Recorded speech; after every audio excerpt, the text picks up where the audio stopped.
Hello बच्चों, कैसे हैं आप लोग? कैसी तैयारी चल रही है आप लोगों की? उम्मीद है तैयारी बहुत अच्छी चल रही होगी।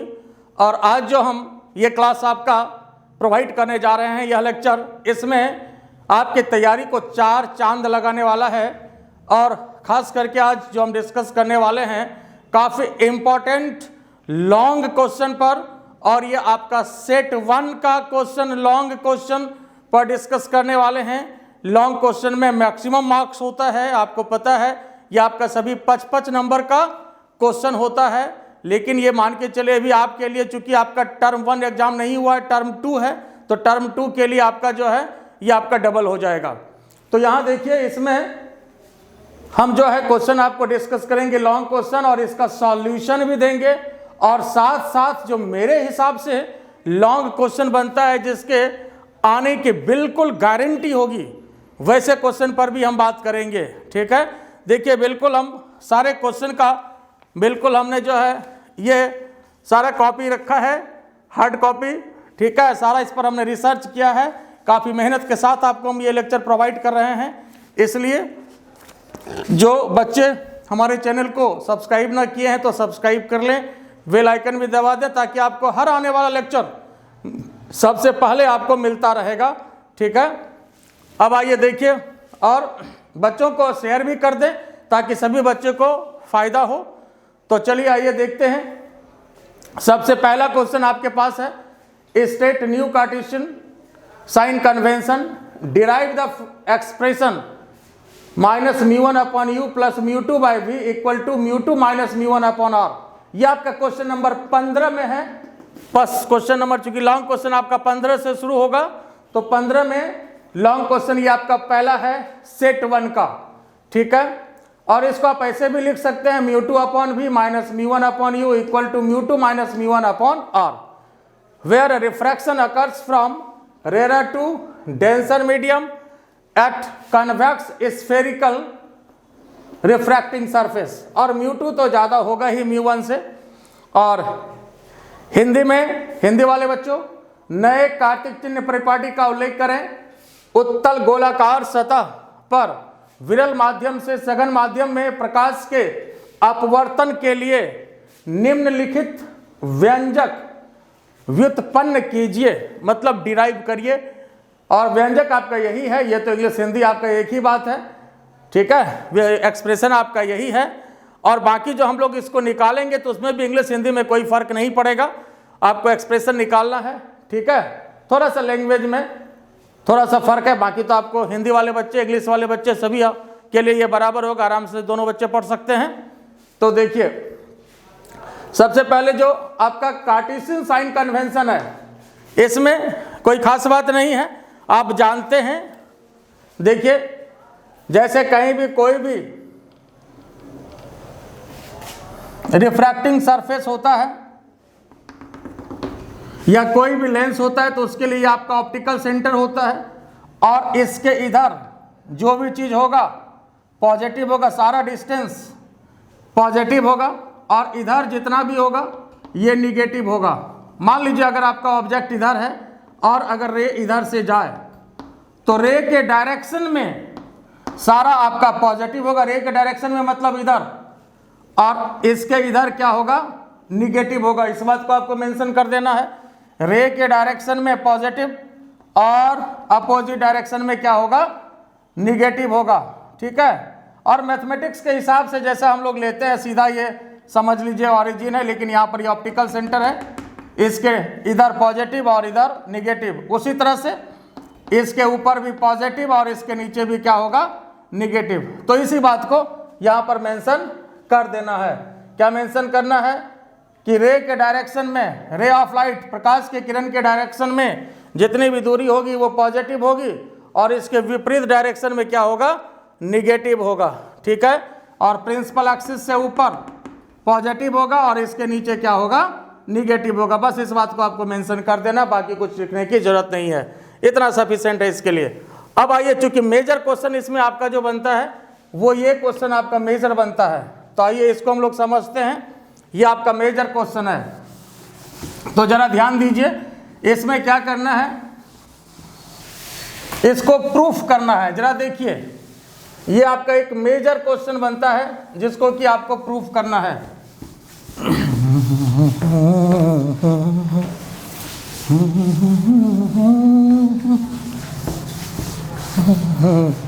आ जाइए, अब इसको हमें प्रूफ करना है।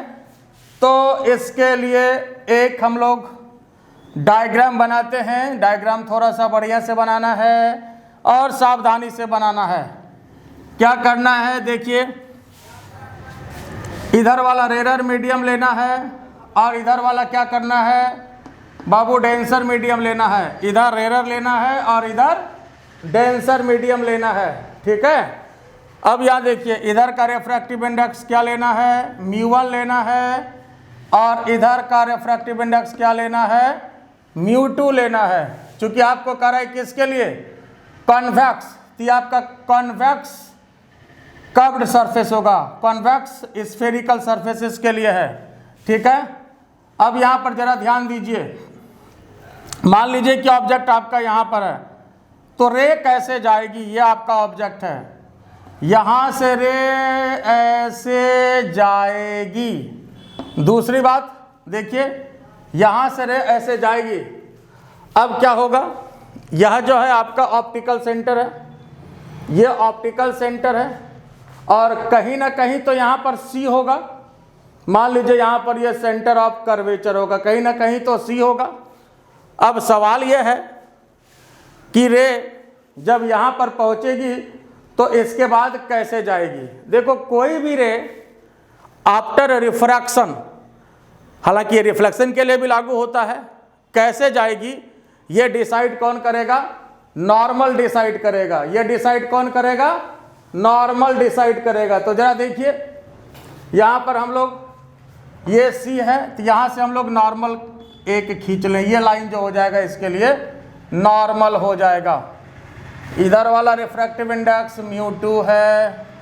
अगर ये मीडियम चेंज नहीं होता तब तो ये रे सीधी चली जाती, लेकिन ऐसा होगा नहीं। क्या होगा, चूंकि रेरर से डेंसर में जाएगा तो ये रे नॉर्मल के तरफ मुड़ेगी, और जहाँ मुड़ेगी वहाँ पर जाकर के इमेज का फॉर्मेशन होगा। तो ये यहाँ पर बाबू इमेज बनाएगा, ठीक है। तो इस पॉइंट पर जाकर के ये इमेज बनाएगा, और यहाँ पर यह जो है ये सी है, this is your centre of curvature. ये आपका ऑप्टिकल सेंटर है, ओ है, इसको हम लोग O1 मान लेते हैं, ठीक है। और ये नॉर्मल है, ये इंसिडेंट रे है और ये नॉर्मल है। तो नॉर्मल और इंसिडेंट रे के बीच के एंगल को क्या बोलते हैं, एंगल ऑफ इंसिडेंस बोलते हैं। क्या बोलते हैं इसको, एंगल ऑफ इंसिडेंस बोलते हैं, ठीक है। ये आपका एंगल ऑफ इंसिडेंस बोलते हैं। फिर ये देखिए, रिफ्रैक्टेड रे है, रिफ्रैक्टेड रे है। अब यहाँ पर ये नॉर्मल है, तो नॉर्मल और रिफ्रैक्टेड के बीच ये जो एंगल होता है ये आपका आर हो जाएगा, ठीक है।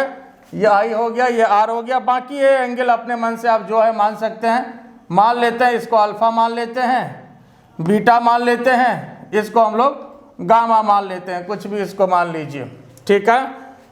और टारगेट तो आपको पता ही है कि क्या निकालना है हमें। टारगेट आपके पास तो होना ही चाहिए, टारगेट आपको पता है। अब जरा ध्यान दीजिए, यहाँ पर देखिए क्या करना है। क्योंकि इधर वाला मीडियम डेंसर है, थोड़ा सा इसको डेंसर कर दें, डेंसर है इधर वाला मीडियम, ठीक है। और इसलिए क्वेश्चन में दे रखा है कि μ2 ग्रेटर देन μ1, तो ये तो होगा ही, इसमें देना दे। जब इधर डेंसर है तो स्वाभाविक सी बात है कि ये ज़्यादा होगा। अब आ जाइए, लगा देते हैं हम लोग इसमें। पहले स्नेल्स लॉ को लगाते हैं। According to Snell's law, according to Snell's law, according to Snell's law क्या होगा जरा देखिए तो साहब, sine i upon sine r, ये कितने के बराबर होगा, μ2 अपॉन μ1 के बराबर होगा। Sine i upon sine r किसके बराबर होगा, μ2 अपॉन μ1 के बराबर होगा, ठीक है। अब यहाँ पर देखिए, अगर एंगल स्मॉल हो तो क्या होता है, साइन थीटा थीटा होता है। अगर एंगल स्मॉल हो तो साइन थीटा भी थीटा होता है, अगर एंगल स्मॉल हो तो टेन थीटा भी थीटा होता है बाबू, ये पता है। अगर एंगल स्मॉल हो तो साइन थीटा भी थीटा और टेन थीटा भी थीटा होता है। तो यहाँ पर दोनों का एप्लीकेशन होगा इस क्वेश्चन में, ठीक है। तो यहाँ पर अगर एंगल स्मॉल हो, अगर एंगल स्मॉल हो, if angle is small, Hindi वाले बच्चे, अगर कोण छोटा हो, इस तरह से हालांकि लिखने में तो फर्क नहीं पड़ता है, ज़्यादा लम्हारने की जरूरत नहीं है, आप सीधा आप कैलकुलेशन करते हुए निकले। तो μ2 अपॉन μ1 क्रॉस मल्टीप्लीकेशन करिए, I μ1 इक्वल टू R μ2, ये मान लेते हैं equation first. I μ1 equal to R μ2, कोई दिक्कत इसमें?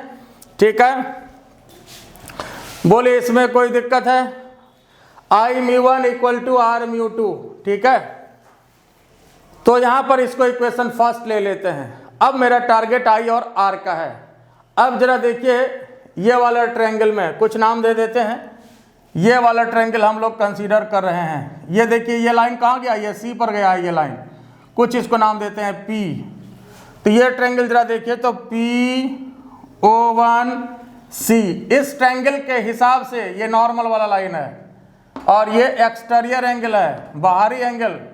एक्सटीरियर एंगल बाकी दो इंटीरियर एंगल के बराबर होगा। I बराबर बीटा प्लस गामा, I बराबर बीटा प्लस गामा। एक्सटीरियर जो है बाकी दो इंटीरियर के बराबर होगा। तो कहने का मतलब क्या हो जाएगा? I बराबर, ट्रायंगल का नाम भी दे दिया जाए, from triangle O1PC, O1PC, O1PC, I बराबर कितना, कितने के बराबर होगा? देखिए, ये देखिए, तो बीटा प्लस गामा।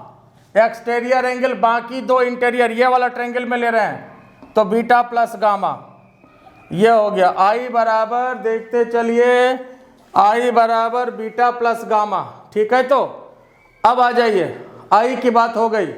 अब जहाँ जरा देखिए, इस ट्रायंगल में बात करते हैं, PIC या IPC, Indian penal code IPC, from triangle IPC, from triangle IPC, from triangle IPC।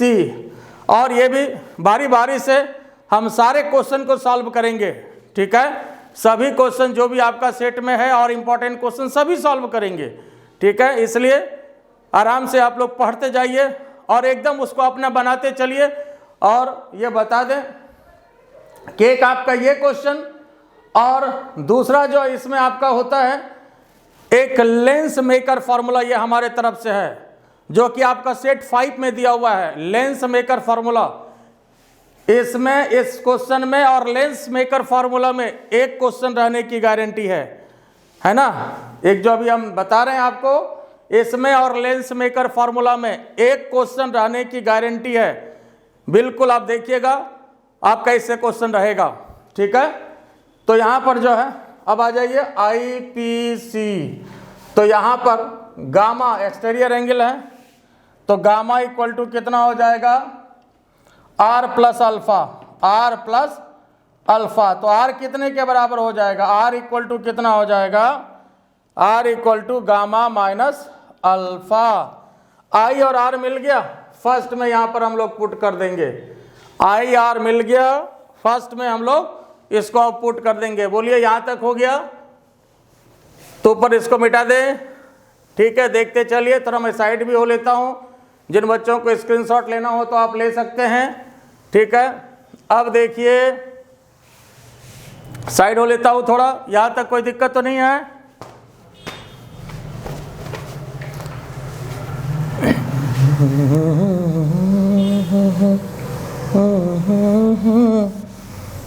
अब यहाँ पर क्या करना है ना, इक्वेशन फर्स्ट में पुट करना है बाबू, फर्स्ट में। तो यहाँ देखो, I और R दोनों निकाल चुके हैं, तो I के स्थान पर क्या होगा? बीटा प्लस गामा, I के स्थान पर, और यहाँ पर आ गया μ1। और R यहाँ पर कितना? Gamma minus alpha, gamma minus alpha, और यहाँ पर है μ2। इसको दे दीजिए इक्वेशन 2, ये आपका मेजर इक्वेशन हुआ। ये आपका इक्वेशन 2 है और ये आपका मेजर इक्वेशन हुआ। ठीक है, अब क्या करना है जरा ध्यान दीजिए, इसमें जो है अल्फा बीटा और गामा का मान पुट करना है। अब तरीका क्या होगा, इसमें अल्फा बीटा और गामा का मान पुट करना है। तो अब यहाँ देखिए, ये आपका ऑब्जेक्ट है, ये डिस्टेंस मान लेते हैं u। अब यहाँ देखिए, यहाँ पर इमेज बना, ये हो जाएगा आपका v, और यहाँ पर ये c है तो आपका ये हो जाएगा सेंटर ऑफ कर्वेचर है तो ये हो जाएगा r। ठीक है, अब जरा ध्यान दीजिए इसमें कि जैसे ऑब्जेक्ट से रे यहाँ गई, अगर एंगल छोटा होता, अगर ये एंगल छोटा होता, अगर यहाँ, अभी तो यहाँ है तो यहाँ से अगर परपेंडिकुलर डालेंगे तो आपको यहाँ पर मान लीजिए ये पॉइंट O2 है, लेकिन अगर एंगल छोटा हो तो यहाँ से परपेंडिकुलर अगर डलाए तो देखिए कि O और O2 दोनों क्या हो जाएगा, कॉन्साइड कर जाएगा। जरा ध्यान से देखिए, O और O2 क्या हो जाएगा, कॉन्साइड कर जाएगा। बोलो बाबू, क्लियर है? तो यहाँ पर देखते चलिए, O और O2 क्या हो जाएगा, कॉन्साइड कर जाएगा। अगर एंगल छोटा हो तो यहाँ पर O और O2 दोनों एक ही पॉइंट होगा। For a small angle, for a small angle O and O2 coincides, coincides। छोटे एंगल के लिए O और O2 जो है मिल जाएगा, यही लिखना है हिंदी वाले बच्चे। छोटे कोण के लिए, कोण के लिए O और O2 एक ही जगह होगा, ऐसा आप लोग लिखते चलें। और हिंदी में थोड़ा बहुत इधर उधर हो तो उसे इग्नोर करिएगा, एक ही जगह होगा ऐसा लिखना है। ठीक है, लिखते चलें आप लोग। अब जरा देखिए तो क्या सिचुएशन होगा, जरा ध्यान दीजिए। यहाँ पर अल्फा बीटा गामा निकालना है, और अगर एंगल स्मॉल हो तो टेन थीटा भी थीटा होता है। अगर एंगल स्मॉल हो तो टेन थीटा भी क्या होता है, थीटा होता है। अगर एंगल स्मॉल हो तो टेन थीटा भी थीटा होता है। तो इसका मतलब बीटा भी टेन बीटा बराबर होगा, और टेन बीटा कितने के बराबर होगा, जरा ये देख लें। यहाँ से यहाँ तक परपेंडिकुलर डाला गया है, इसको मान लेते हैं h, तो tan beta p by b, तो h by u, h upon u। और u क्या बोले हैं, अब कार्टेशियन साइन कन्वेंशन लगाइए इधर, तो साइन कन्वेंशन के हिसाब से u क्या होगा, निगेटिव या पॉजिटिव। साइन कन्वेंशन के हिसाब से u क्या होगा, निगेटिव या पॉजिटिव, तो u होगा आपका निगेटिव। आई बात समझ में, u निगेटिव होगा, पक्का, फाइनल। चलिए फिर ठीक है, अब जरा अल्फा को निकाल लें। अल्फा बराबर टेन अल्फा, और ये भी कितना हो जाएगा, h अपॉन क्या, h अपॉन क्या। अब यहाँ देखिए, अल्फा ले रहे हैं तो h अपॉन ये p बाई बी, तो यहाँ पर ये v, और ये तो पॉजिटिव होगा। अभी एंगल ज़्यादा इसलिए परपेंडिकुलर, यहाँ पर एंगल छोटा होगा तो यहीं पड़ेगा ये, इस वजह से ये डिस्टेंस बराबर हो जाएगा बाबू। ठीक है, समझ गए, ठीक बात है।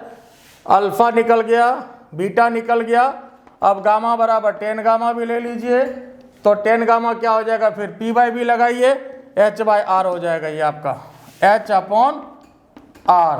और इधर है तो पॉजिटिव ही होगा, बताए थे अभी कार्टेशियन साइन कन्वेंशन में, इसके इधर सारा कुछ पॉजिटिव और इसके अपोजिट डायरेक्शन में इधर निगेटिव, बस यही लेना है।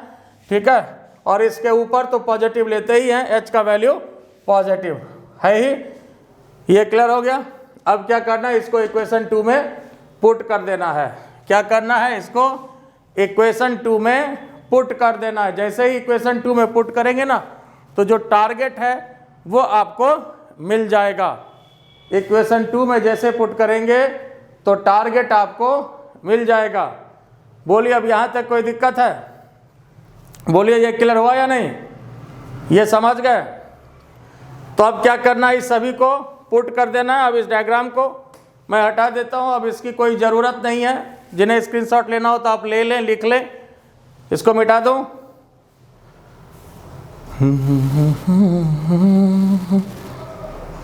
यहाँ तक क्लियर? चलिए फिर इसको मैं हटा देता हूँ। अब अब जो इसकी जरूरत नहीं है,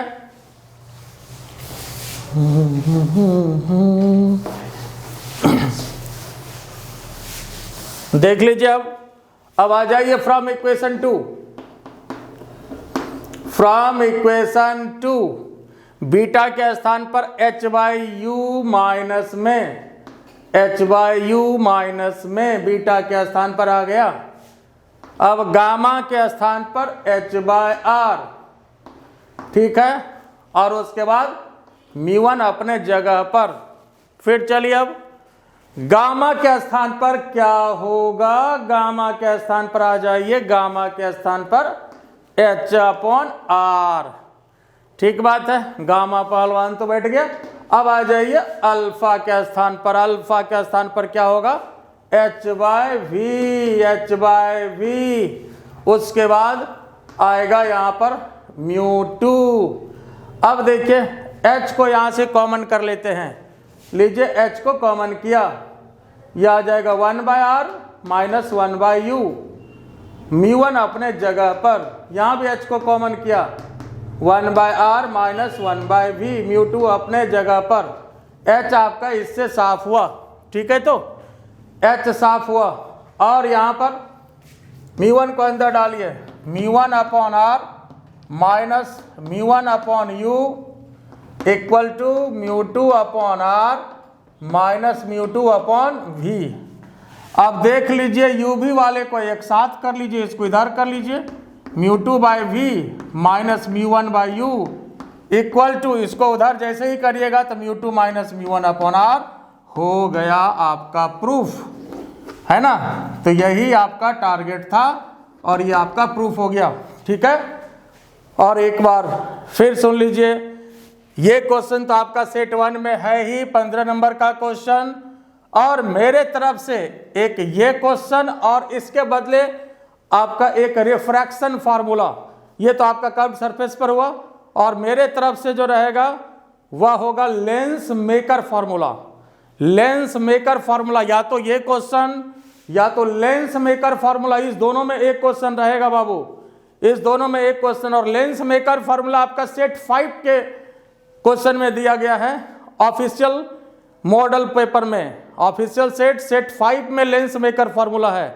और मेरे हिसाब से सेट 1 और सेट 5 ज़्यादा इंपॉर्टेंट है। अभी हमने दिखाया आपको, बिल्कुल सारा सेट का हमने जो हार्ड कॉपी रखा है प्रिंट करके, और सब पर हमने रिसर्च किया है, ठीक है। इसलिए आप लोग काफ़ी मेहनत से हम इसको आपको प्रोवाइड कर रहे हैं, और इसलिए इस हमारे चैनल को सब्सक्राइब कर लें, लाइक कर लें, और दोस्तों में शेयर भी करें ताकि सबको फ़ायदा हो और उससे हमें एनर्जी मिलेगी और भी ज़्यादा आपके लिए हम काम करेंगे। अगर लग रहा है कि आपको कि हम आपके लिए पॉजिटिव डायरेक्शन में काम कर रहे हैं, अच्छे डायरेक्शन में काम कर रहे हैं, तो आप ये निश्चित करें ताकि उससे हमें एनर्जी मिले और आपको नया नया लेक्चर हम प्रोवाइड करते रहें। एनर्जी आपको इसी से हमें इसी से मिलती है, ठीक है। तो ये समझ गए, तो ये आपका हो गया। अब आ जाइए, इसके बाद जो नेक्स्ट क्वेश्चन है वह हम डिस्कस करेंगे आपको। अब आइए बच्चों, नेक्स्ट क्वेश्चन जो है आपका, ये आपका क्वेश्चन नंबर 16 है आपका सेट 1 का, और ये भी बहुत इंपॉर्टेंट क्वेश्चन है। ये बिल्कुल मेरे हिसाब से भी काफ़ी इंपॉर्टेंट क्वेश्चन है। Find the expression for fringe width in Young's double slit experiment. Young's double slit experiment. What is effect on fringe width if whole apparatus is completely immersed in the liquid of refractive index mu? देखिए, सबसे पहली बात यहाँ पर main जो question है आपका, find the expression for fringe width in Young's double slit experiment. Main question आपका यही है, यहाँ तक आपका ये आपका 4 नंबर का क्वेश्चन है।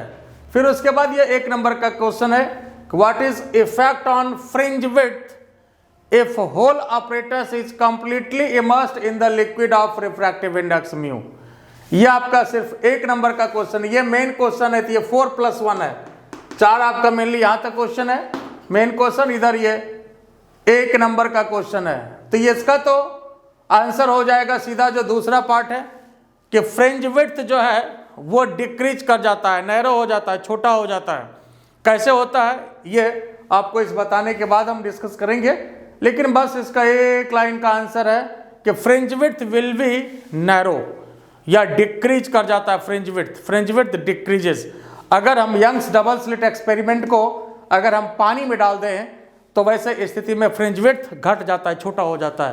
पहले अगर इतना बड़ा होगा, दो लगातार ब्राइट इमेज के बीच का डिस्टेंस, तो अब इतना हो जाएगा, इससे हो जाएगा, छोटा हो जाएगा। हिंदी वाले बच्चों, यंग के दो सूचित छिद्र, वो यंग मतलब यही वो YDSC में फ्रिंज विड्थ की, फ्रिंज की चौड़ाई का व्यंजक ज्ञात कीजिए।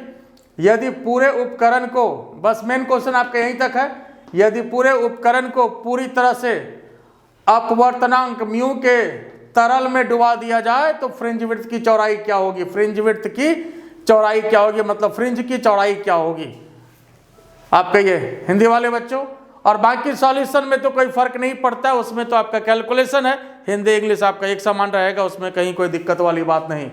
अब इसके लिए देखिए, जो इसमें डायग्राम होगा, और खास बात यह है कि बिल्कुल हम इसमें टू द पॉइंट बात करेंगे, जितना आपको लिखना है जैसा लिखना है, बाकी एक्स्ट्रा कहीं कुछ नहीं।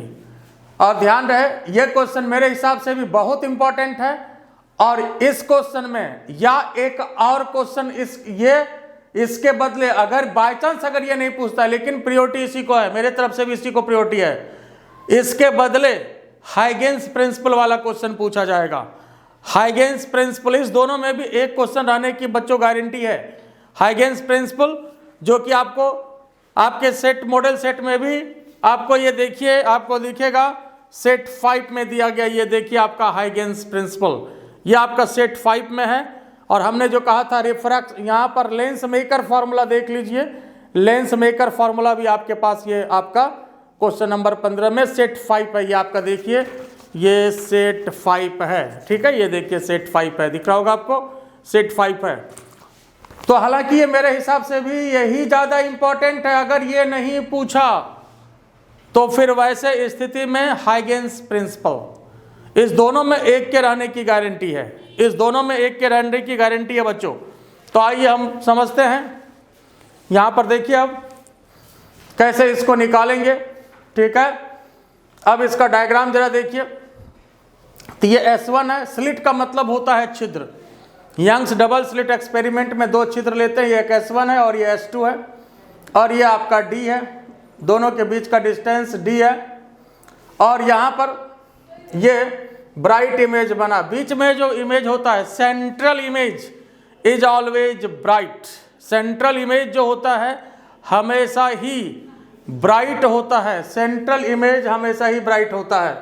और यहाँ पर फिर ये ब्राइट इमेज बना, दो लगातार ब्राइट के बीच का डिस्टेंस, हम यहाँ पर देखिए मान लेते हैं इसको, सपोज y है, दो लगातार ब्राइट के बीच का डिस्टेंस, और ये टारगेट है, y मान रहे हैं अभी, बाद में हालांकि इसको बीटा से इंडिकेट करेंगे, बीटा इंडिकेशन होता है, लेकिन अभी y मान रहे हैं। तो अब जरा सा देखिए, ये जो डिस्टेंस है, जरा ध्यान दीजिए इधर, तो यहाँ जो ये D है, ये भी D होगा, ये भी D होगा, और ये पूरा ये D है, तो ये कितना हो जाएगा, आधा लेंगे तो ये D/2 होगा। अब देखिए यहाँ पर D/2 है, यहाँ देखिए ये आपका यहाँ से यहाँ तक y है, तो यहाँ से लेकर के यहाँ तक कितना हो जाएगा, y में किसको घटा देंगे, इसको घटाएंगे तो ये आपका D/2 है, y माइनस D/2 हो गया, y माइनस D/2। अब जरा फिर देखिए, ये हम लिखना चाह रहे हैं यहाँ से लेकर के यहाँ तक, देखिए यहाँ से लेकर के यहाँ तक, जरा ध्यान दो बच्चों, यहाँ से लेकर के ये वाला S2 को सीधा किया, S2 को सीधा किया यहाँ से यहाँ तक, तो y प्लस, अब यहाँ पर ये चीज़ जुटेगा तो ये चीज़ फिर D/2 है, तो y प्लस D/2 दिख रहा है बच्चों, बोलो इसमें कोई दिक्कत है, ये क्लियर है, तो y प्लस D/2, ठीक है। अब देखिए, अब यहाँ पर जो टारगेट है मेरा वो निकालना है फ्रिंज विड्थ। फ्रिंज विड्थ होता क्या है, दो लगातार ब्राइट इमेज के बीच का डिस्टेंस, ये आपका इंटरफेरेंस ऑफ लाइट का क्वेश्चन, इंटरफेरेंस ऑफ लाइट का, जिसमें कि दो लगातार ब्राइट इमेज के बीच का डिस्टेंस हम लोग निकालते हैं बच्चों। तो यहाँ पर जो है ये ब्राइट है और यहाँ भी ब्राइट इमेज बन रहा है, तो ये निकालना है। यहाँ से यहाँ तक y minus D by to, और ये मिल गया आपको y plus D by to. ठीक है, अब यहाँ देखिए इसमें एक चीज़ आपका यूज होगा कि अगर हम ब्राइट फ्रिंज की बात करते हैं तो ब्राइट फ्रिंज के लिए पाथ डिफरेंस कितना होता है, n लेमडा। ब्राइट फ्रिंज के लिए पाथ डिफरेंस कितना होता है, n लेमडा। ब्राइट फ्रिंज के लिए जो पाथ डिफरेंस होता है वो कितना होता है, n लेमडा। ये डायग्राम आप लोग बना लीजिए। क्वेश्चन लिख लिए आप लोग बच्चों। चलिए अब इसके बाद थोड़ा इसको हम डिस्कस करें, जरा समझ लीजिए इसको ठीक से।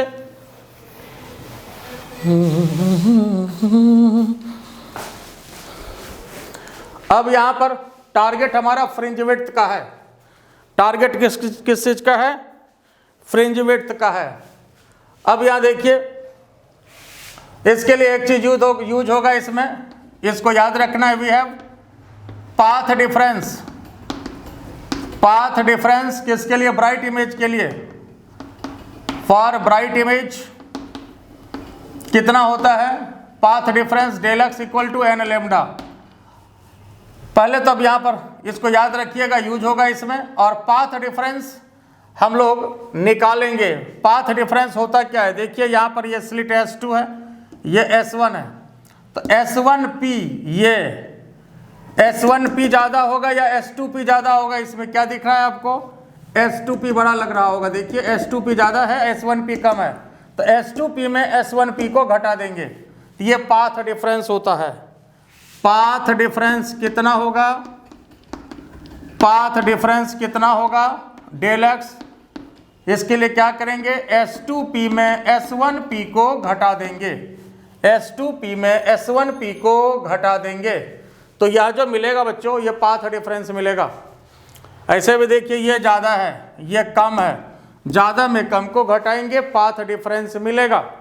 ठीक है, तो अब आ जाइए, हमें अब S2P चाहिए, S2P चाहिए, तो ऐसा करते हैं S2P का स्क्वायर। देखिए दिस स्क्वायर इक्वल टू क्या हो जाएगा, this square plus this square, तो S2P का square equal to D square plus y plus D by two का होल स्क्वायर। देखिए तो यहाँ पर D square plus Y square plus D square upon 4 अब plus 2y D by to, ये 2 cut गया, तो यहाँ पर ये मिला S2P का स्क्वायर। बोलो बच्चों ठीक है, तो D square plus Y square plus D square upon 4 plus यहाँ पर देखिए 2yD, तो यहाँ 2y और डी बाई टू 2 कट गया, तो ये क्या मिलेगा, एक बार और लिखता हूँ इसको, D square plus Y square plus D square upon 4 plus YD, ये मिला S2P का स्क्वायर। क्या मिला बच्चों,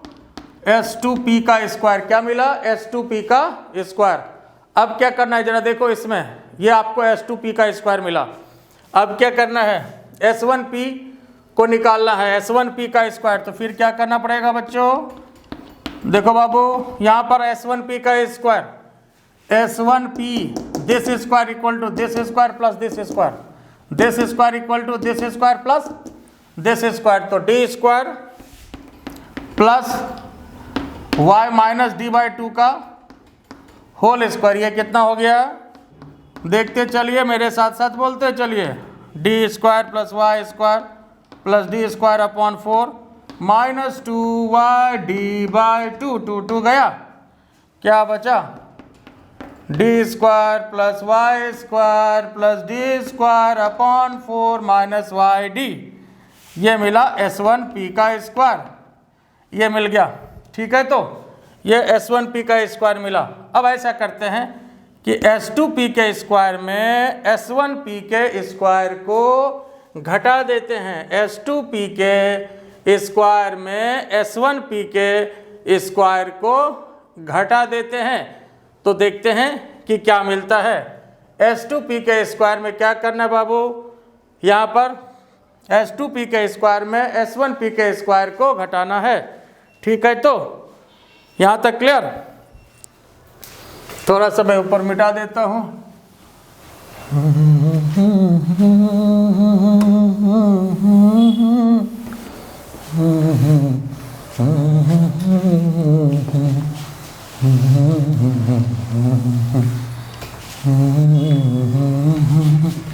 क्लियर है बच्चों? चलिए फिर आ जाइए, अब क्या करना है, S2P के स्क्वायर में S1P के स्क्वायर को घटा देना है। तो जरा आ जाइए अब,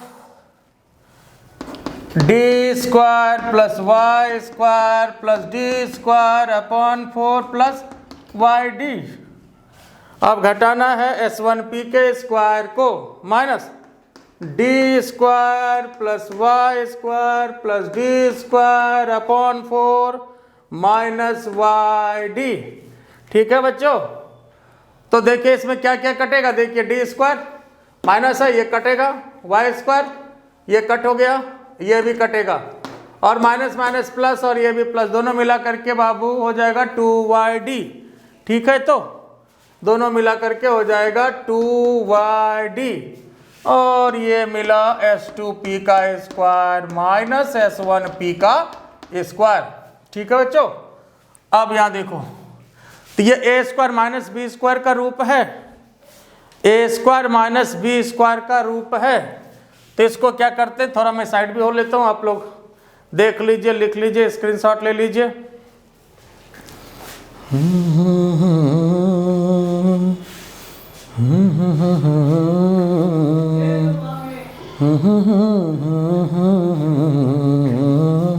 ये हो गया। तो चलिए फिर ए स्क्वायर माइनस बी स्क्वायर क्या होगा, ए प्लस बी इंटू ए माइनस बी।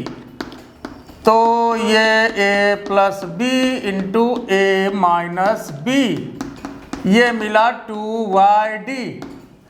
और पाथ डिफरेंस क्या है बाबू, पाथ डिफरेंस क्या है, S2P minus S1P, S2P minus S1P path difference है, पाथ डिफरेंस है। तो 2yd नीचे, यहाँ देखिए जरा सा, ये S2P प्लस S1P ये ऐसे एक साथ रहेगा। ठीक है, तो आई बात समझ में, बात देखिए। तो नीचे अब यहाँ पर डिवाइड कर दीजिए, S2P प्लस S1P ऐसे डिवाइड कर देना बच्चों। ठीक है, अब क्या करना है, देखिए, और ये निकला पाथ डिफरेंस। क्या निकला, पाथ डिफरेंस। अब यहाँ पर ध्यान देने वाली बात है, क्या ध्यान देने वाली बात है बच्चों, यहाँ तक देख लीजिए जरा बच्चों, यहाँ तक किसी को कोई कष्ट। और अगर आप लोगों को लाइव क्लास चाहिए तो बिल्कुल कमेंट सेक्शन में आप लिखिए। अगर लाइव क्लास आप चाहते हैं तो मैं उसके लिए भी आपको शेड्यूल दूंगा कि मैं इस टाइम में लाइव आप लोगों से मिलूँगा। आप लोग जितना कमेंट करेंगे उतना हमें एनर्जी मिलेगी, और हम उतनी ही जल्दी हम लाइव क्लास आपको हम प्रोवाइड करेंगे। हम भी चाहते हैं, अगर बच्चे लाइव चाहते हैं तो मैं भी आपसे रूबरू हूँ, लाइव हूँ, उसमें और भी आप एंजॉय करेंगे, हमें भी अच्छा लगेगा। तो अब ये देखिए, यहाँ तक कोई दिक्कत है बच्चों? तो चलिए अब यहाँ देखो, 2yd नीचे S2P प्लस S1P। अब यहाँ पर देखिए, अगर ये दोनों स्लिट स्मॉल होता है, देखिए दोनों ये बीच का जो डिस्टेंस है ये छोटा होता है, और ये होता ही है, करने की भी बात नहीं है, होता ही है काफ़ी छोटा, ये 1 मिलीमीटर के ऑर्डर में होता है बच्चों, 1 मिलीमीटर के ऑर्डर में होता है बाबू। 1 मिलीमीटर 2 मिलीमीटर बहुत हो गया।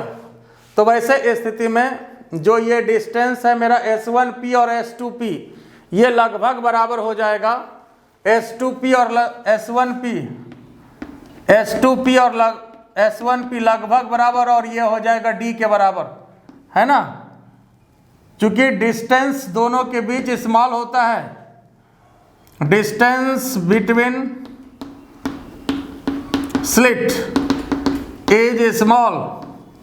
हिंदी वाले बच्चों दोनों स्लिट को लिखिए या छिद्र के बीच की दूरी कम हो, के बीच की दूरी कम हो, और होता ही है बच्चों। तो यहाँ पर ये D होगा, ये भी D प्लस D हो जाएगा, H2P माइनस S1P 2YD नीचे D प्लस D मिला के 2D। अब ये बात आपके मन में हो सकता है, ये आप केस कर सकते हैं मेरे ऊपर बच्चों कि सर यहाँ भी तो D ले सकते थे। तो बाबू यहाँ पर इसलिए नहीं लिया गया, इसलिए कि जैसे ही D लेंगे ना तो D माइनस D मैदान साफ हो जाएगा, तो जो टारगेट है ना हम लोगों का वही खत्म हो जाएगा, टारगेट ही गायब हो जाएगा। तो ये बड़ा गड़बड़ हो जाएगा, टारगेट गायब नहीं होना चाहिए, ठीक है। इस वजह से टारगेट ही हमारा यही है। अब यहाँ पर ये पाथ डिफरेंस निकला, this is your path difference, del X path difference 2YD upon 2D। तो ये 2 तो कट गया, यहीं कटा देता हूँ इसको, तो कितना हुआ YD upon D, YD upon D 2 हटा लिया, ये पाथ डिफरेंस मिला, इसको मान लीजिए फर्स्ट। और पाथ डिफरेंस कितने के बराबर होना चाहिए, n लेमडा के बराबर होना चाहिए। पाथ डिफरेंस कितने के बराबर होना चाहिए, n लेमडा। तो पाथ डिफरेंस बराबर n लेमडा। तो यहाँ देखो बच्चों, यहाँ तक ठीक है ना, ऊपर मिटा दूं।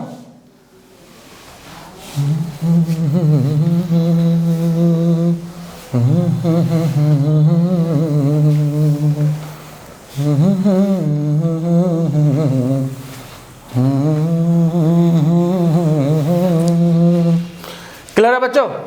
तो यहां देखिए अब आइए डेल एक्स क्या हो जाएगा, पाथ डिफरेंस n लेमडा। तो डेल एक्स अभी निकाले थे हम लोग, YD नीचे D बराबर n lambda, YD upon D बराबर n लेमडा, ठीक है बच्चों।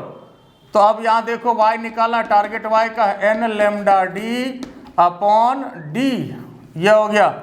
और n यहाँ पर इंटीजर है, n जो है इंटीजर 1 2 3 4 लाइक दिस, n यहाँ पर इंटीजर है, n क्या है इंटीजर है। तो जरा ध्यान दीजिए बच्चों, n यहाँ पर इंटीजर है, इसे मैं हटा लेता हूँ। अगर n का वैल्यू 1 हो जाए तो y1 n1 1 हो जाए तो लेमडा D अपॉन D। अगर n का वैल्यू 2 हो जाए तो y2 2 lambda D upon D। अगर n का वैल्यू 3 हो जाए तो y3 3 lambda D upon D। मतलब ये हुआ कि ये पहला, यहाँ पर ये जब n का मान 1 हो जाए तो यह जो मिलेगा पहला ब्राइट इमेज मिलेगा, फिर ये दूसरा ब्राइट इमेज मिलेगा, फिर तीसरा ब्राइट मिलेगा। तो इस तरह से अगर हम लगातार दो ब्राइट इमेज के बीच का डिस्टेंस निकालना चाहें, distance between consecutive bright image, distance between consecutive bright image दो लगातार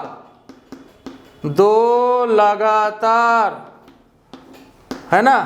आप इंग्लिश में भी लिख सकते हैं, इसमें ब्राइट इमेज के बीच का डिस्टेंस, दो लगातार ब्राइट इमेज के बीच की दूरी।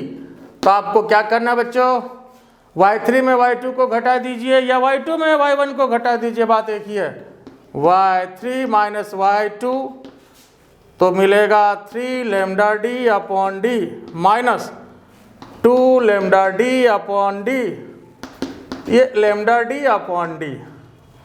और अगर इसमें y2 में भी y1 को घटाएंगे बच्चों तो इतना ही मिलेगा, लेमडा D अपॉन D। और यही मेरा टारगेट, देख लीजिए दोनों में इतना ही आएगा। और यही फ्रिंज विड्थ होता है, और फ्रिंज विड्थ को इंडिकेट करते हैं फाइनली बीटा से ही। तो फ्रिंज विड्थ, फ्रिंज की चौड़ाई लिख सकते हैं आप, फ्रिंज की चौड़ाई, फ्रिंज विड्थ बराबर लेमडा D अपॉन D। तो बीटा बराबर लेमडा D अपॉन D, ये था टारगेट, है ना। मेन क्वेश्चन आपका बच्चों यही था। अब इसमें पूछ रहा है कि अगर अपरेटस को अगर हम पानी में डुबा दें, मतलब कोई लिक्विड में, तो ऐसे स्थिति में फ्रिंज विड्थ की चौड़ाई पर क्या फर्क पड़ेगा। तो इसका 1 मार्क्स का क्वेश्चन है और इसका एक लाइन का आंसर होगा कि अगर पूरे अपरेटस को अगर हम किसी लिक्विड में डुबाते हैं तो फ्रिंज विड्थ घट जाता है। और रीजन ये है कि किसी भी लिक्विड में जो वेवलेंथ होगा वो कम हो जाएगा, वेवलेंथ जो होगा बच्चों वो कम हो जाएगा। ठीक है, तो आइए इसको नीचे में लिख देता हूं स्टार मार्किंग में कि अगर कोई भी तरल में YDS young double slit experiment को डुबा दिया जाए तो क्या होगा? तो फ्रिंज विड्थ ही लिखिए या फ्रिंज की चौड़ाई लिखिए, फ्रिंज विड्थ घट जाएगा। कारण में दे दीजिए क्योंकि वेवलेंथ लिक्विड में घट जाता है। वेवलेंथ घटता है बच्चों, वेवलेंथ घटता है, ये वाला पार्ट घटेगा, वेवलेंथ घटेगा। तो जब लेमडा घटेगा तो फ्रिंज विड्थ भी घटेगा, लेमडा घटेगा तो फ्रिंज विड्थ भी घटेगा। बच्चों ये समझ गए? लेमडा घटेगा तो फ्रिंज विड्थ भी घटेगा। ठीक है बच्चों, अगर फायदा हो रहा हो तो बिल्कुल मेरा रिक्वेस्ट है कि आप लोग इसे लाइक करें, सब्सक्राइब करें, हमारे चैनल को शेयर भी करें।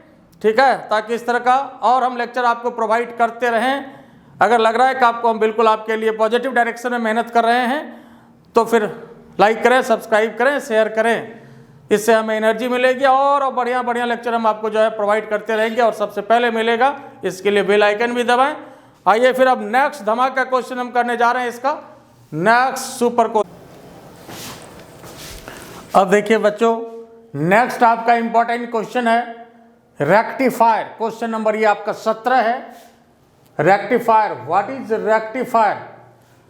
Is rectifier? Draw circuit diagram of full wave rectifier. Full wave rectifier क्या होता है? और show input and output wave form of full wave rectifier and explain it's working. Hindi में बच्चों दिष्टकारी क्या है? दिष्टकारी क्या है? पूर्ण तरंग दिष्टकारी का परिपथ आरेख बनाएं। पूर्ण तरंग दिष्टकारी रेक्टिफायर का परिपथ आरेख बनाएं। पूर्ण तरंग दिष्टकारी के निवेश और निर्गत वेव फॉर्म दिखाएं, मतलब इनपुट और आउटपुट वेव फॉर्म। देखिए बच्चों, सबसे पहले तो रेक्टिफायर है क्या? रेक्टिफायर एक डिवाइस है जिसके द्वारा कि हम लोग एसी को डीसी में कन्वर्ट करते हैं।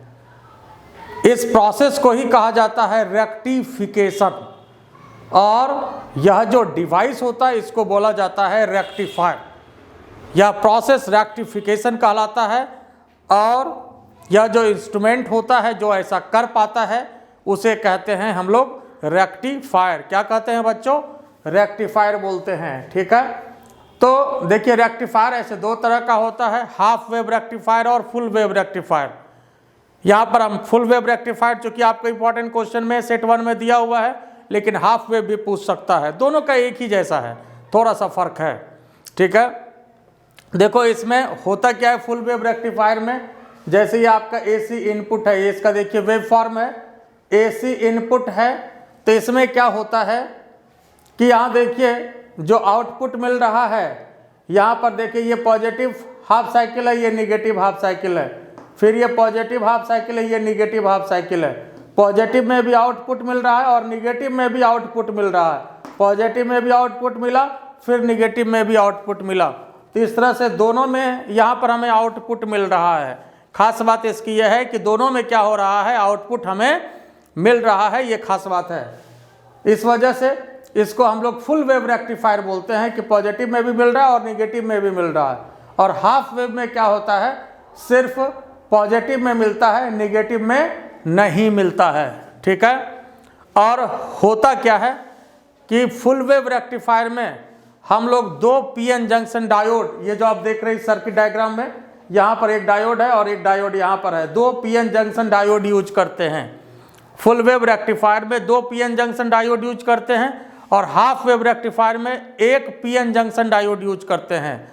तो होता क्या है, हाफ वेव रेक्टिफायर में अगर हम एक पीएन जंक्शन डायोड को यूज करते हैं तो जब वो फॉरवर्ड बाइस में होता है वैसे स्थिति में तो आपका रेक्टिफिकेशन वो करता है, रेक्टिफाई करता है, लेकिन जब वो रिवर्स बाइस में होता है तो वैसे स्थिति में वो रेक्टिफाई नहीं कर पाता है।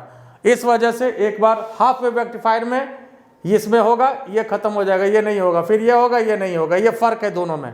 और फुल वेव रेक्टिफायर में दोनों हम लोग दो डायोड को यूज करते हैं और सेटिंग इसकी ऐसी होती है कि जब एक डायोड आपका फॉरवर्ड बाइस में है तो दूसरा रिवर्स बाइस में है, और फिर जैसे ही ये आपका रिवर्स बाइस में आ गया तो ये डायोड जो है ये फॉरवर्ड बाइस में आ गया। तो इसका ये करेक्शन का सेटिंग ऐसा सर्किट बना होता है, ये फॉरवर्ड में है तो ये रिवर्स में है, ये जैसे ही आपका रिवर्स में गया तो ये फॉरवर्ड में आ गया। इस वजह से दोनों डायोड बारी बारी से जो है रेक्टिफिकेशन करता रहता है।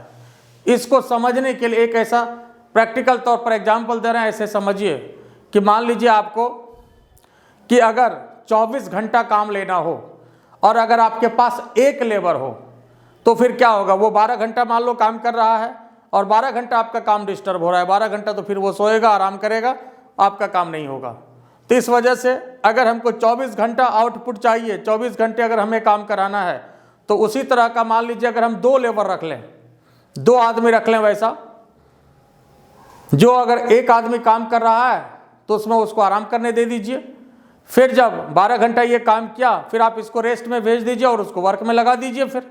तो इस तरह से 24 घंटा आपका काम होता रहेगा। तो यही यहाँ पर फुल वेव रेक्टिफायर का कॉन्सेप्ट है।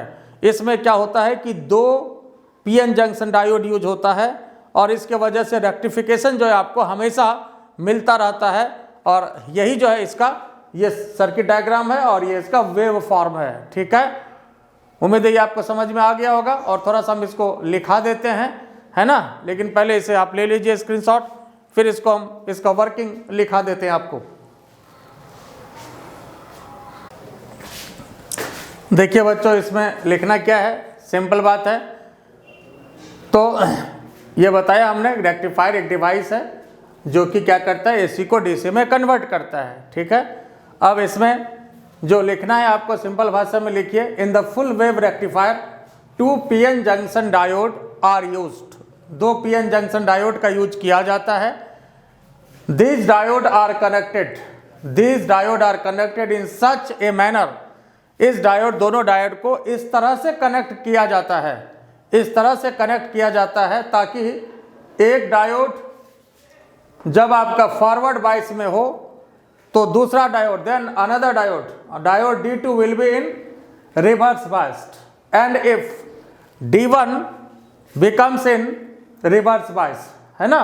तो D1 जब फॉरवर्ड बाइस में है तो D2 किस में, reverse biased. And if D1 in reverse बाइस, जब D1 आपका रिवर्स बाइस में आ गया तो D2 किस में हो गया, ये फॉरवर्ड बाइस में हो गया। तो कोई ना कोई डायोड जो है D1 या D2 कोई ना कोई एक उसमें फॉरवर्ड बाइस में रहेगा। Hence we get continuously output. इस तरह से हमें आउटपुट जो है वो कंटिन्यूअसली आपका मिलता रहेगा। और यह जो आउटपुट मिलता है, this DC is known as pulsating DC. चूंकि डीसी तो ऐसे होता है इस तरह से, लेकिन हम लोग को इस तरह का डीसी यहाँ पर मिल रहा है कंटिन्यू ऐसे, तो ये इसको पल्सेटिंग डीसी बोलते हैं। फिर इसको हम लोग इस तरह के डीसी में कन्वर्ट कर लेते हैं डिवाइस से। आई बात समझ में। और हिंदी वाले बच्चों को भी बिल्कुल ऐसे लिखना है, बिल्कुल सिंपल लैंग्वेज हमने दिया है ना, कि फुल वेव रेक्टिफायर में क्या करते हैं, 2 पीएन जंक्शन डायोड का यूज किया जाता है।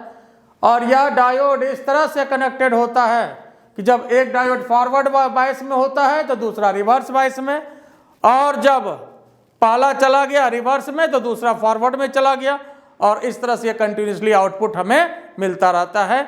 बस इतना आपका इसके लिए सफिशिएंट है। अब आइए नेक्स्ट, फिर जो आपका काफी इंपॉर्टेंट क्वेश्चन है हम उस पर बात कर रहे हैं। अब देखिए, जो नेक्स्ट धमाका क्वेश्चन आपके पास है ये आपका क्वेश्चन नंबर 18 है। क्वेश्चन नंबर 18 ये आपका कह रहा है, show that average value of AC over half cycle, AC over half cycle, so that average value of AC, मतलब एवरेज करंट का वैल्यू निकालना है। और ये कितना होता है, 2I0 अपॉन पाई। ये आपको निकालना है, कैलकुलेट करना है, साबित करना है। सत्यापित करें कि आधे चक्र में AC का औसत मान 2I0 अपॉन पाई है। और फिर यह भी कह रहा है also so that average value of AC in full cycle is 0। यह भी सत्यापित करें कि पूरे चक्र में AC का औसत मान 0 होता है। यह भी साबित आपको करना है। तो देखिए यह भी काफ़ी इंपॉर्टेंट क्वेश्चन है। और देखिए यहाँ पर ध्यान दीजिए, इस क्वेश्चन में ये आपका एवरेज करंट का है और ये देखिए ये सेट 1 का है एवरेज करंट जो अभी कर रहे हैं हम। और दूसरा यहाँ पर अगर बाय चांस ये क्वेश्चन नहीं आता है तो बिल्कुल मेरे हिसाब से जो आपका देखिए यहाँ भी ये क्वेश्चन नंबर 18 में है, आपको ये है आपका RMS करंट। ये RMS करंट क्वेश्चन 18 में सेट 5 देखिए क्वेश्चन नंबर 18 में है root mean square value of alternating current. RMS current question number 18 देखिए RMS करंट ये आपका सेट 5 का है क्वेश्चन नंबर 18। तो दोनों 18 में ही है और अगर ये नहीं आता है तो फिर RMS वाला पक्का आएगा, इस बात की गारंटी है। इशारा भी दे रहा है ना, ये आपका ऑफिशियल मॉडल पेपर है, इशारा भी दे रहा है। 18 में दोनों, एक में एवरेज दिया है सेट 1 में और सेट 5 में आपका RMS है। तो सबसे पहले तो ये इंपॉर्टेंट है, अगर ये नहीं देता है तो फिर RMS देगा, उसको भी हम बताएंगे। लेकिन बता रहे हैं हालांकि इससे ज़्यादा इंपॉर्टेंट आपका RMS वाला है, ठीक है। एवरेज थोड़ा आसान है, इससे RMS थोड़ा सा ज़्यादा अच्छा क्वेश्चन बनता है, ठीक है। लेकिन पहले अभी तो हम यहाँ पर इसको डिस्कस कर रहे हैं और दोनों को हम साथ साथ लेकर के चल रहे हैं। मेरे हिसाब से सेट 1 और सेट 5 जरा देखिए, दोनों क्वेश्चन को गौर से देखिए और इसको समझिए। तो यहाँ पर जो है अब यहाँ पर आइए इसका सॉल्यूशन देखें। तो एवरेज करंट जो होता है, average current is given by I average. Average current होता क्या है, total charge upon total time. तो टोटल चार्ज मतलब इंटीग्रेशन IT और नीचे इंटीग्रेशन DT। ये टोटल चार्ज हो गया, नीचे टोटल टाइम हो गया। Total charge upon total time, बात सीधी। और एवरेज करंट हाफ साइकिल के लिए डिफाइन है। Average current is defined over half cycle. इस बात को भी आप स्टार मार्किंग में लिख दें यहाँ पर, ताकि एग्जामिनर पर अच्छा इम्पैक्ट पड़े। Average current is defined over half cycle. Hindi वाले बच्चों यहाँ पर लिखिए एवरेज करंट औसत धारा हाफ साइकिल के लिए डिफाइन है। सिंपल ऐसे लिख दीजिए कि औसत धारा हाफ साइकिल, बस सिंपल हाफ साइकिल के लिए डिफाइन है, के लिए डिफाइन है। इस तरह से हिंदी में इंग्लिश मिक्स करके चलता ही है, बोलचाल में भी हम लोग चलाते हैं, तो खूब आराम से इसको मिक्स करिए। औसत धारा हाफ साइकिल के लिए डिफाइन है। हाफ साइकिल का मतलब लिमिट यहाँ जो लिया गया है 0 से T/2, ये देखिए 0 से T/2। अब कहें आप हाफ साइकिल के लिए क्यों डिफाइन है, तो अंदर की बात यही है जिसका आंसर क्वेश्चन भी कह रहा है कि औसत मान जो है फुल साइकिल की जब हम बात करेंगे, देखिए फुल साइकिल की जब बात करेंगे ना बाबू, तो ये 0 हो जाता है। ये प्रूफ करने भी आपको कह रहा है, फुल साइकिल में 0 हो जाता है। और अंदर की बात यही है कि जब यहाँ पर ये इस तरह से बात हम लोग करते हैं AC का, तो ये पॉजिटिव होता है, ये निगेटिव होता है। तो जब फुल साइकिल की बात करेंगे तो ये आधा पॉजिटिव, ये निगेटिव, दोनों मिलकर के मैदान साफ कर देता है और ये 0 हो जाता है। दोनों मिलकर के क्या होता है बाबू, 0 हो जाता है। इस वजह से हाफ साइकिल के लिए डिफाइन है। तो अब इसको हमें क्या करना है बाबू, इंटीग्रेट करना है ना। इसको इंटीग्रेट करते हैं और फिर जो लिमिट है 0 से T/2 में, उसमें हमें आंसर निकालना है। बोलिए यहाँ तक दिक्कत है तो इसका स्क्रीनशॉट ले लीजिए, फिर ऊपर क्वेश्चन में हटा देता हूँ और दोनों फिर साबित करेंगे। फ़र्क यही होगा लिमिट का, और कोई फ़र्क नहीं होगा, सिर्फ फ़र्क होगा लिमिट का।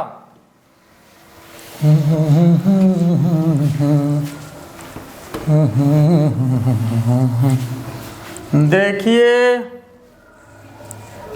यहाँ तक क्लियर है।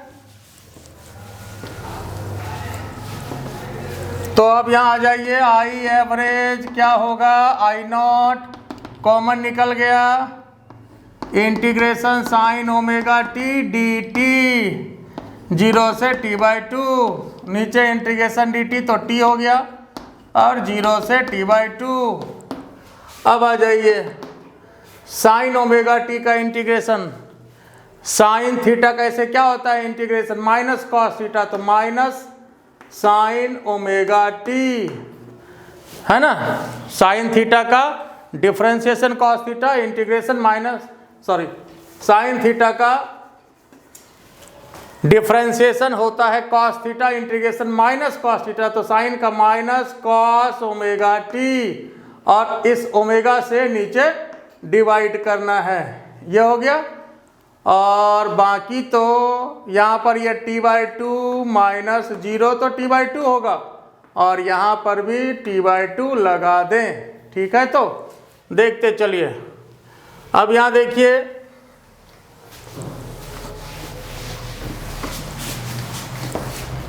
तो क्या करना है, I0 अपॉन ओमेगा, माइनस अपने जगह पर रहने दीजिए, कॉस ओमेगा को क्या लिखेंगे 2π/t इंटू टी 0 से t/2 और यहाँ आ गया आपके पास t/2। तो क्या मिला जरा देखिए, माइनस I0 अपॉन ओमेगा, ये ऊपर 2 जाएगा अपॉन टी, कॉस 2π/t और t के स्थान पर लिमिट जो बैठेगा t/2। अब इसमें तो सिर्फ मैथमेटिक्स है, फिजिक्स तो है नहीं। और फिर माइनस करके जब t 0 रखेंगे तो आ जाएगा cos 0, t कट, ये भी कट। तब देखिए कितना हो गया, ये माइनस I0 अपॉन ओमेगा था, t/2 को पलटा 2/t किया, I0 माइनस आपका यहाँ है, ओमेगा को 2π/t डालेंगे इंटू टी, ऊपर 2 और ये हो गया cos पाई, cos 180 कितना होता है बाबू -1, ये cos 0 1, तो ये भी -1। अब जरा देखिए ये कितना हो गया, T cut 2b cut, minus minus plus minus, देख लीजिए I0 अपॉन पाई और ये हो गया -2, साबित हो गया आपका माइनस प्लस हो गया, ये 2I0 अपॉन पाई, ये बात साबित हो गया जो आपको करना था कि एवरेज जो होता है आपका, एवरेज करंट कितने के बराबर होता है 2I0 अपॉन पाई। अब यहाँ पर ये साबित हो गया, बोलिए इसमें कोई दिक्कत है। और इसी में आपको ये भी साबित करना था, दूसरा जो क्वेश्चन है कि फुल साइकिल के लिए तो बी नंबर में सिर्फ लिमिट चेंज होगा और कुछ चेंज नहीं होगा, सिर्फ आपका लिमिट चेंज होगा, बाकी जो है एज इट इज रहेगा, कोई परिवर्तन नहीं होगा। बाकी में सिर्फ क्या होगा, लिमिट चेंज होगा। देख लीजिए इसको यहाँ तक। अब देखिए दूसरा क्वेश्चन के लिए क्या होगा, सिर्फ लिमिट बदलेगा, बी में सिर्फ लिमिट बदलेगा, इसी बात को लिखना है और इसके बाद यहाँ पर पुट कर देना है।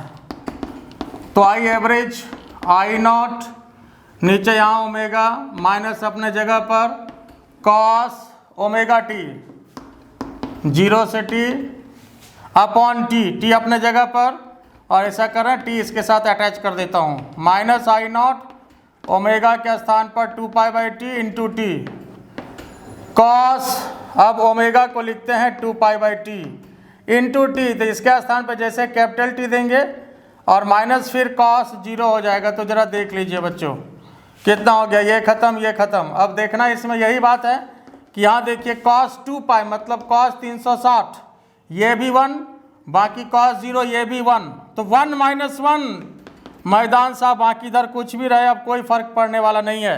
अब डायरेक्ट सीधा इसको क्या कर देना है, 0 कर देना है, ठीक है, डायरेक्ट इसको 0 कर देना है। तो फुल साइकिल में 0 कैसे हो गया, cos 2π cos 360 ये भी 1 माइनस cos 0 ये भी 1, दोनों मिला करके मैदान साफ हो गया। ये समझ गए। बाकी अब इधर जो भी रहे इससे कोई लेना देना इसको नहीं है, इसका आंसर तो 0 आ गया। ये बात क्लियर हो गया। अब आइए, आपका इस लेक्चर का लास्ट धमाका क्वेश्चन होगा, जो कि बहुत बढ़िया क्वेश्चन, उस पर हम बात करते हैं। अब देखिए बच्चों, जो नेक्स्ट आपका जो है और ये लास्ट आपका इंपॉर्टेंट क्वेश्चन आपका आज के क्लास का कंपाउंड माइक्रोस्कोप, और इसमें आपको जो निकालना है ये आपका डायग्राम और मैग्नीफाइंग पावर। 3 मार्क्स डायग्राम में, 2 मार्क्स मैग्नीफाइंग पावर में, इसलिए डायग्राम को जो है बढ़िया से बनाना है, नीट एंड क्लीन डायग्राम आपका जो है होना चाहिए कंपाउंड माइक्रोस्कोप का। इसको यौगिक सूक्ष्मदर्शी भी कहा जाता है। और देखिए कंपाउंड माइक्रोस्कोप भी आपका 19 नंबर का क्वेश्चन है सेट 1 का, और यहाँ देखिए ये आपका सेट 5 का जो क्वेश्चन है वो है आपका astronomical telescope. Astronomical telescope set 5 का, ये भी 19 नंबर का क्वेश्चन। ये बहुत कुछ कह रहा है, इसलिए बोल रहे हैं कि बहुत रिसर्च करके मैं बच्चों इसमें डाल रहा हूँ।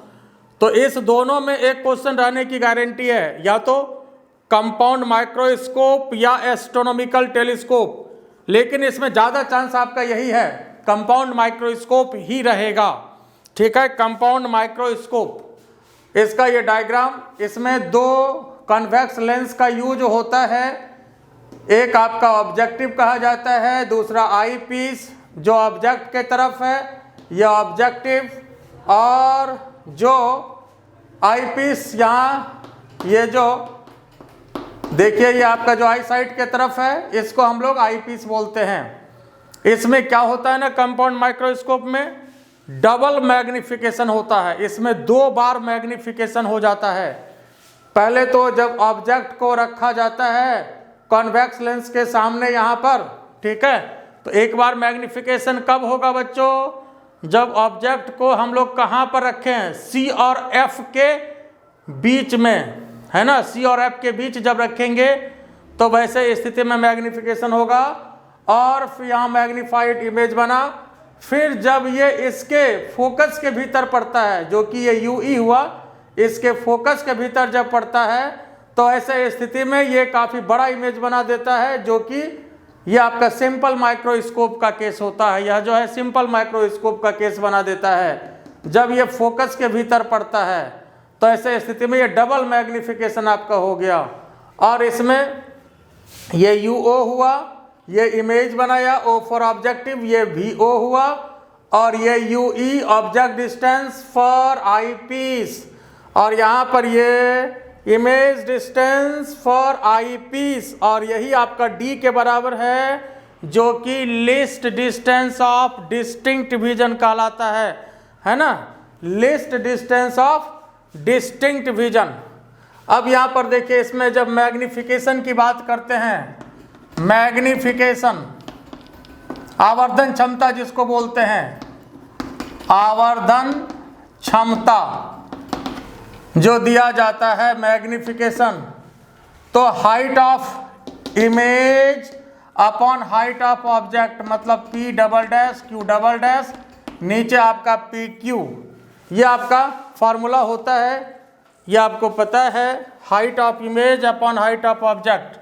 और इसमें ऐसा करते हैं, इसमें P डैश Q डैश से नीचे भाग भी देते हैं, ऊपर गुना भी कर देते हैं, और PQ अपनी जगह पर है, इससे भाग भी गुना भी।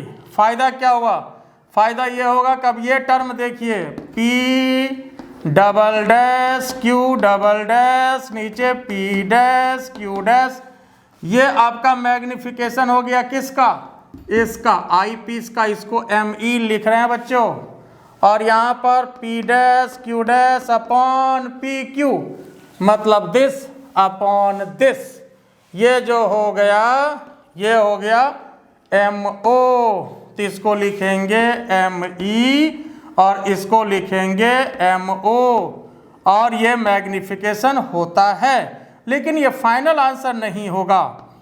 यहाँ पर देखिए MO जो होगा इसको हम लोग दे सकते हैं, MO मतलब magnification of objective, image distance upon object distance, इसको दिया जा सकता है V0 अपॉन U0। MO को दे सकते हैं, इसको ऐसा करते हैं, पहले MO लिख देते हैं फिर ME लिख देते हैं। MO को लिख सकते हैं V0/U0 और ME जो हुआ बाबू ये magnification of eyepiece, magnification of eyepiece, eyepiece का मैग्निफिकेशन। और आई पीस की जो स्थिति यहाँ पर है फोकस के भीतर यहाँ पर पड़ा है और इसका इमेज यहाँ पर least distance of distinct vision पर बनाया है। मतलब ये सिंपल माइक्रोस्कोप वाला जो फार्मूला है वही यहाँ पर लगा देना है। तो ME जो होगा बाबू सिंपल माइक्रोस्कोप का फार्मूला जो होता है आपके पास सिंपल माइक्रोस्कोप के लिए 1+D/F, तो ये FE हो जाएगा 1+D/FE। यहाँ पर डायरेक्ट यूज करना, इसको निकालने की जरूरत नहीं है। ये आपको पता है कि सिंपल माइक्रोस्कोप के लिए फार्मूला होता है 1+D/FE।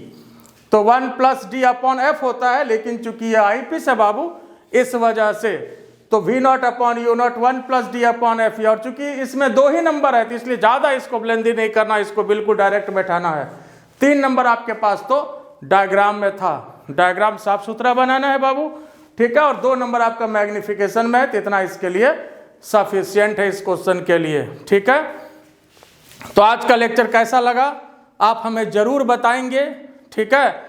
और कमेंट सेक्शन में ये बताएंगे कैसा लगा और पहले क्या चाहिए, आप सब्जेक्टिव क्वेश्चन का आंसर चाह रहे हैं, मतलब लॉन्ग क्वेश्चन का चाह रहे हैं या शॉर्ट क्वेश्चन का चाह रहे हैं। क्योंकि सब एक साथ देने में काफ़ी लंबा वीडियो बन जाता है, उसमें फिर बैटरी भी डिस्चार्ज होने लगता है बाबू, ठीक है। तो ये आपका हमने लॉन्ग क्वेश्चन का आज पूरा आंसर दिया और आपको क्या चाहिए ये आप कमेंट में बताएंगे। और लाइव क्लास की अगर आपकी इच्छा है तो लाइव क्लास बिल्कुल मैं लूँगा, आप बताएं अगर लाइव क्लास करना चाहते हैं तो फिर मैं लाइव क्लास का शेड्यूल दूंगा बच्चों, ठीक है। और अगर आपको लगे कि आपके लिए बिल्कुल हम फ़ायदेमंद है, पॉजिटिव डायरेक्शन में काम कर रहे हैं, तो हमारे चैनल को लाइक करिए, सब्सक्राइब करिए और दोस्तों के भी शेयर भी करिए ताकि उनको भी ज़्यादा से ज़्यादा फ़ायदा हो सके, है ना। तो इससे एग्ज़ाम भी आपका बहुत बढ़िया जाएगा और हम इस तरह का लेक्चर आपके लिए लाते रहेंगे। बेल आइकन भी दबा दीजिएगा, इससे हमें एनर्जी मिलेगी। आप जितना शेयर करेंगे, जितना लाइक सब्सक्राइब करेंगे, उतना हमें एनर्जी मिलेगी और उतनी ही एनर्जी के साथ हम आपको फिर अगला लेक्चर आपको हम प्रोवाइड करेंगे और क्या चाहिए ये भी आप बताएंगे। और फिर बाद में लास्ट में हम एक अपना आपको भी देंगे कि मात्र उसमें बहुत कम क्वेश्चन हम देंगे, एकदम बहुत रिसर्च करके देंगे, अब कम से कम क्वेश्चन देंगे, रिसर्च करके देंगे। इसी तरह से पढ़ते रहिए, मस्त रहिए, स्वस्थ रहिए। Thank you.